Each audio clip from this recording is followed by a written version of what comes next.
अगं देवा देवा देवा देवा।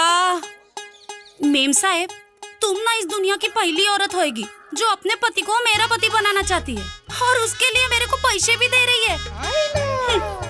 लेकिन एक छोटा सा प्रॉब्लम है, मैं कोई भी फैसला ना अपने होने वाले नवरा को पूछे बिना नहीं ले सकती। अरे तो तू बात करा ना, हमनी के कोनो दिक्कत नहीं है। अरे भोजपुरी में नहीं, इससे हिंदी में बात करो।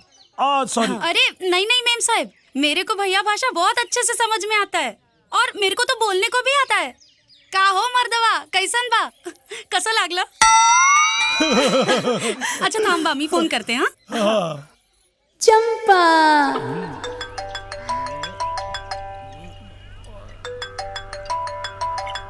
ए मेरी सोन टिकली, ए मेरी सोना, कैसे तू बोलना। तुम्ही सुधरणार नाही ना? सुबह भी पीने बैठ गए दोस्त लोग के साथ। अरे मेरी सोना, अरे काय को इतना भड़कती है रे। देख अपने को ना आज तेरी याद आई, इसलिए आज अपन पीने बैठा, नहीं तो अपन दारू नहीं पीता रे। अच्छा तुम होश में तो है ना? मेरे को एक बहुत जरूरी बात पूछने का है। ए माझी सोन टिकली, बोल ना, बोल बोल। मेरे पहचान की एक मेम साहब आई है, वो मेरे को अपने पति की नकली पत्नी बनने का नाटक करने को बोल रही है और उसके लिए मेरे को 500 रुपए भी देगी।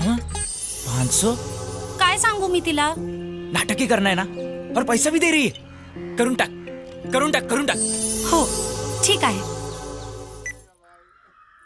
ठीक आहे मेम साहेब, ऐका, मैं रोज सुबह इसके बाप के जगने से पहले घर पे आएगी, सारा काम करेगी और उसके झोपल्यानंतर घर से चली जाएगी।